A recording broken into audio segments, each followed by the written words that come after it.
Global warming का असर अब धीरे धीरे देखने को मिल रहा है। अगर बात की जाए तो पहाड़ों के मौसम की, तो यहाँ का मौसम भी अब धीरे धीरे बदलता हुआ नजर आ रहा है। जहाँ नवंबर से लेकर फरवरी तक बारिश या फिर बर्फ देखने को मिलती थी, अब उसके उलट धूप खिलते हुए दिखाई दे रही है, जो सीधे सीधे जलवायु परिवर्तन की ओर इशारा करता है। अल्मोड़ा में भी कुछ ऐसा ही देखने को मिला है। मार्च अप्रैल के महीने में उगने वाले बुरांस के फूल करीब करीब जनवरी महीने से खिलने लगे हैं, जिसको लेकर हमने एक रिपोर्ट तैयार की है। अल्मोड़ा के गोविंद वल्लभ पंत राष्ट्रीय हिमालय पर्यावरण संस्थान में जाकर हमने वैज्ञानिकों से बातचीत की। उनका क्या कहना है, आइए हम आपको वो सुनाते हैं।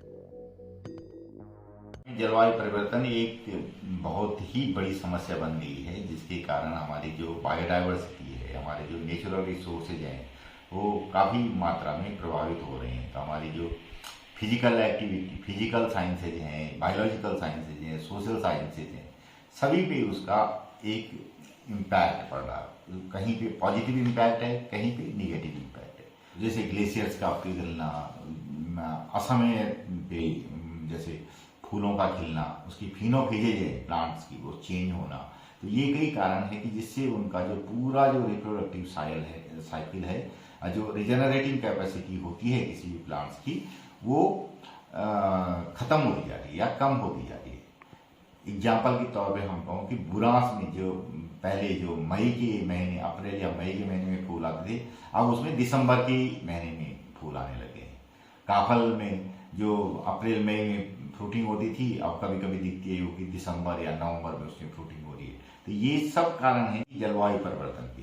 तो इसके लिए हम लोगों ने एक स्टडी करी थी कि जिसमें हमने देखा था कि पिछले 100 साल में बुरांस के खिलने का समय क्या था, कैसे कैसे खिला था। तो हमने 100 साल के जो हर्बेरियम रिकॉर्ड है उसके आधार पर देखा, तो पहले जो बुरांस था वो अप्रैल या मई में खिलता था।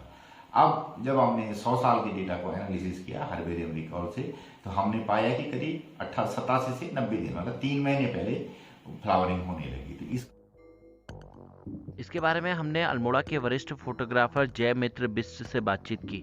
उनका क्या कहना है, आइए हम आपको वो सुनाते हैं। नहीं, मैं ये कहना चाह रहा हूँ कि जिस तरह से हम फोटोग्राफी कर रहे हैं पिछले कई सालों से, पर ये इस साल का बहुत ही अजीब सा हो गया है कि एक तो बर्फ़बारी बिल्कुल कम हुई है और पिछले दिनों टेम्परेचर, जैसा कि सब देख रहे हैं, महसूस भी कर रहे हैं, एकदम से राइज़ हुआ है। और उसके साथ ही हमें अजीब सा ये देखने को मिल रहा है कि जो बुरांश हम मार्च अप्रैल मतलब होली के समय देखते थे और वो पूरा एक खिल जाता था, जंगल बुरांश से भर जाता था, वो अब हमें इसी बीच, जैसे मैं अभी पिछले हफ्ते ही इसी संडे को मैं बिनसर में था, तो वहाँ काफ़ी पेड़ों में बुरांश आ गया है। तो वो एक तरह से बड़ी अजीब घटना मुझे लगती है कि ये है। और कहीं ना कहीं जो ग्लोबल वार्मिंग है, जो हमारे ग्लेशियर पिघल रहे हैं, जो हमारे हिमालय की बर्फ़ कम हो रही है, वो इसके पीछे एक स्ट्रॉन्ग कारण मुझे लगता है कि वो है। जलवायु परिवर्तन की वजह से मौसम में कहीं ना कहीं बदलाव देखने को मिल रहा है, जिससे सभी लोग हैरान हैं। करीब 2 महीने पहले ही फूल उग रहे हैं, जो आने वाले समय के मौसम के परिवर्तन को सीधे सीधे दर्शाता है। उत्तराखंड के अल्मोड़ा से मैं रोहित भट्ट, न्यूज़ 18 लोकल के लिए।